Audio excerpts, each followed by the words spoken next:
Used to be. Trying to present it to Horan. It's a knock on. Zvirakashvili.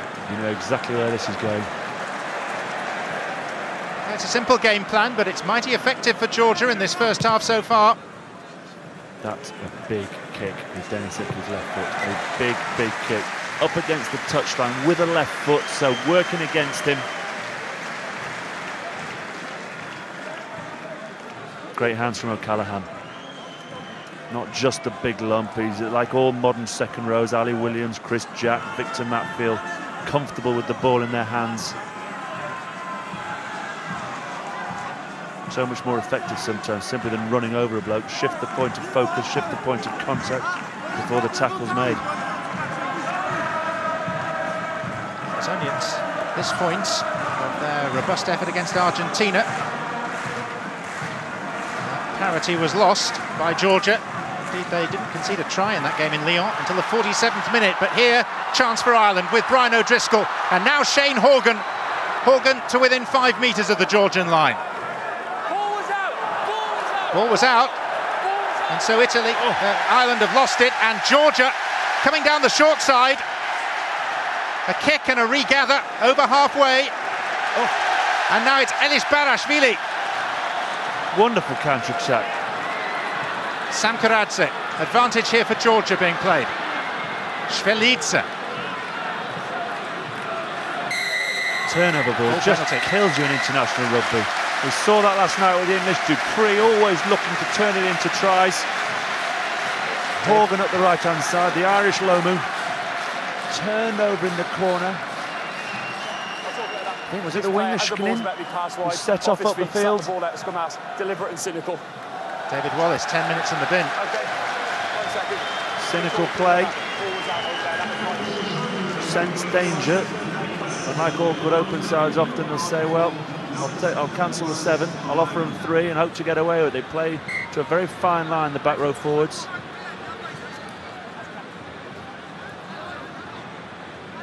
But he showed great pace up that wing, outstretched the defence. Little chip, little regather. Elis Barashvili had chased up from the other side, from the other wing, supporting well. They sensed danger. Paul O'Connell never had a chance there. Great little touch and regather. He might just get an opportunity to see exactly what Wallace does. He made the tackle. He'll say, potentially, I made the tackle, I can get up and play it. Wayne Barnes saw it differently. Sometimes confuses new watchers to the sport. There is grey areas in terms of referees' interpretation of the breakdown. Did you come in from the hindmost foot? Or did you just come in from the side? They talk about the pillars. He's actually done it for slapping the ball down as the scrum half tried to move the ball away. Just breaking up the play. This is eminently kickable for Merab Zvirakashvili.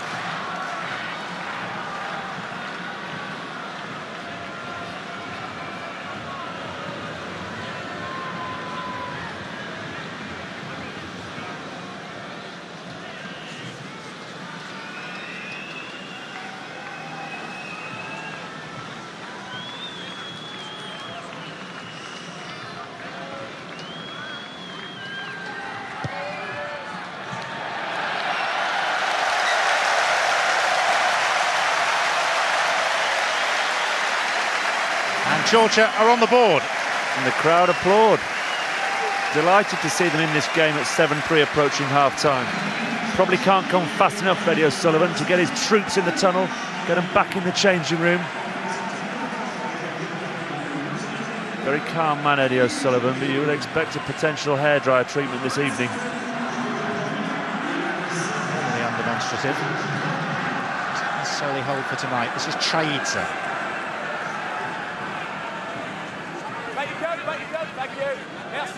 Georgia only 17th in the IRB rankings. Zvirakashvili. Denis Hickey. Met by a white wall. Look at the enthusiasm in the defence. The Georgians are loving this. They know they've got the Irish rattles. Why wouldn't they love it? O'Gara. Not a great kick. Not a great kick. Zvirakashvili. Helps when the opposition do that though. description applies, not a great kick. It's great to see the Irish go for top in one of these lineouts. They've had the opportunities, they've taken on up front, they've muscled it out.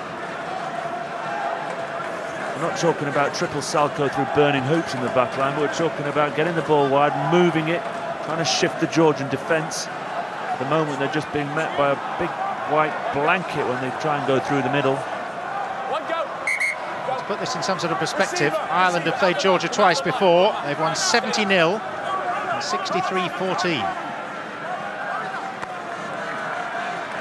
Stringer, O'Gara, Horgan, coming in field, desirous of work.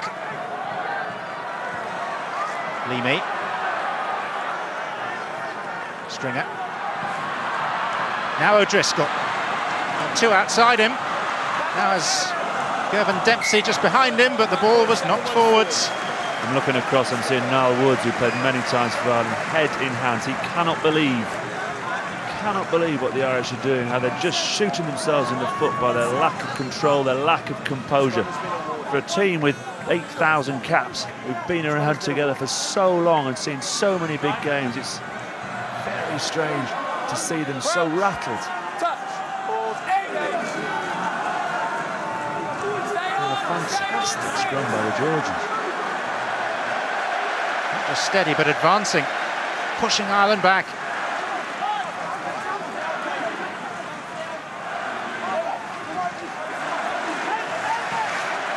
Georgia putting on the power right through to the end of this first half, in which they've been hugely impressive in their own way.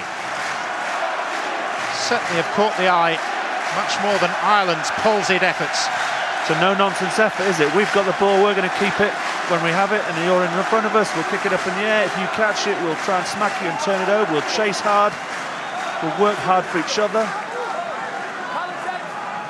We'll have the thoughts very shortly of Messrs Castagnede and Wallace in the studio.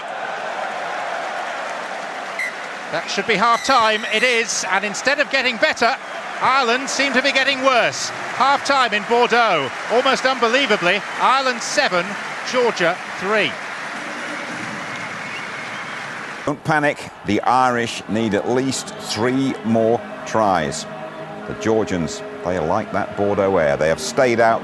Brilliant stadium, brilliant atmosphere. The Irish will need all that support and some. Let's rejoin our commentators, Will Greenwood and John Champion. Yes, the setting is fine. The performance is far from it for Ireland. Backed by perhaps 80% of the spectators inside this Stade Chabin Delmar.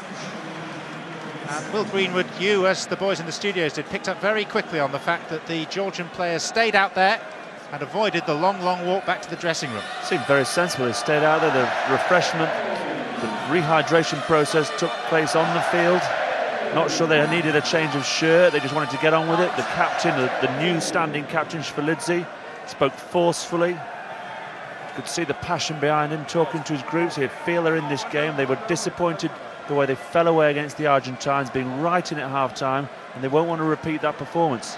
And by staying out there, they just rested up, avoided the sort of 8-minute, 4-minute there, 4-minute back. The Irish look like the marathon runners re-entering the stadium after a long walk, a long run. And it's now whether the Georgians can maintain the intensity they've showed, and for the Irish, where they can maintain ball control. They just haven't had any for any length of time in the first half. Leading through Rory Best's converted try against a Kashvili penalty for Georgia.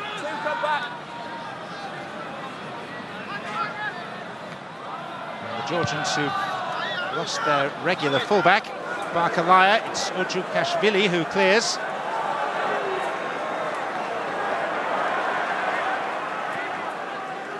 And Ireland will want to stamp their mark on this game early in this second period.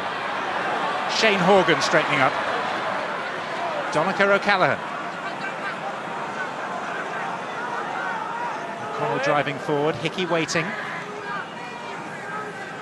Horgan.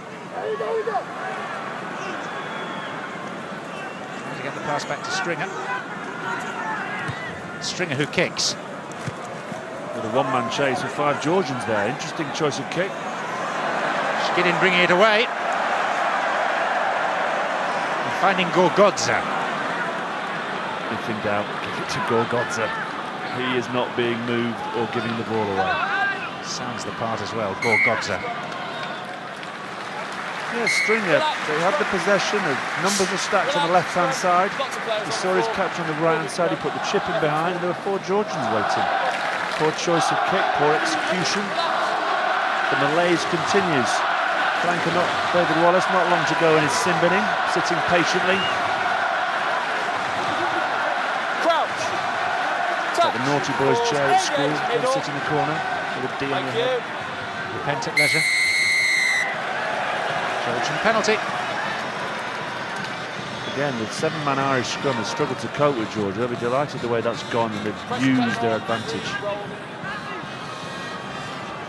It's great to have a chat with Paul Wallace at some stage and just find out exactly what's going on in the front row, but they're getting the big hit, the early drive. And Ireland just sluggishly going through this line. All the home nations, they seem Welsh start, they finished well, but just everyone seems so lethargic from the home nations so far. There's been a lack of passion, and rugby is a very technical game, but at the heart of it is just desire to win the 50-50 ball. Martin Johnson talked about last night with South Africa. The desire to win that loose ball, the desire to work for each other. And the home nations so far are lacking in that department. Is it the timing of this competition that goes against the Northern Hemisphere nations? No, not at all. I think they've all had a long summer. Potentially you might look at the England tour to South Africa, but hardly any of those guys made the final squad. It was like a 3rd or 4th team with the Heineken Cup final going on. No, plenty of years, 3 years to plan their summer. They're all happy with the way things went. They were talked it up. They all said they were bigger, faster, fitter, stronger. You might have hit the nail on the head there. They're all delighted with their preparation. Have no complaints there, and they've just all hit the ground and find themselves stuck in 2nd or 3rd gear, whilst the other nations, the Southern Hemisphere, the Argentines, the smaller nations have just come out like caged lions, ferocious, wanting to grasp this World Cup.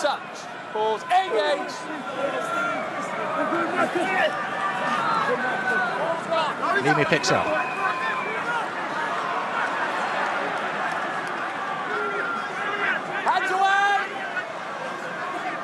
Stringer.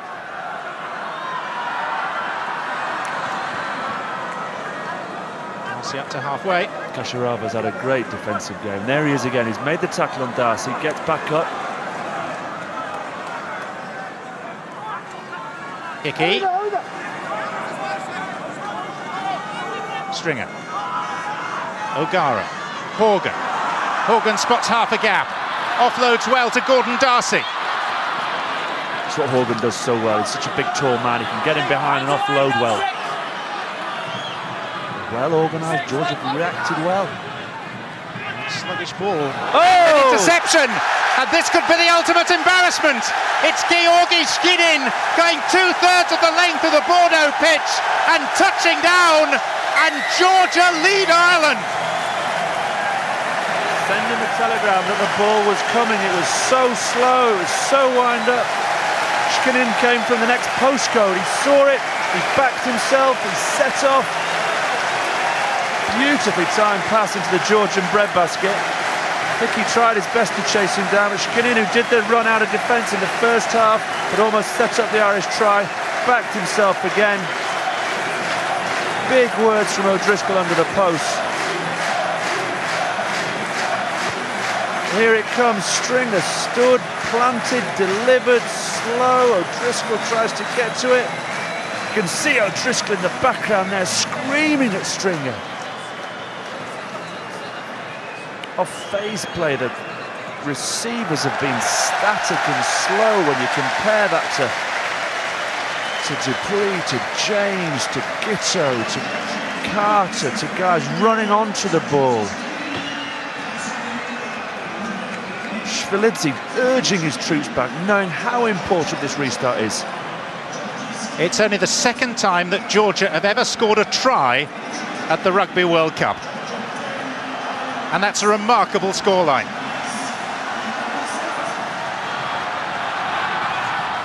Now it is a real test of Ireland and their apparently shaky temperaments, and who knows what the mood amongst them is like right now.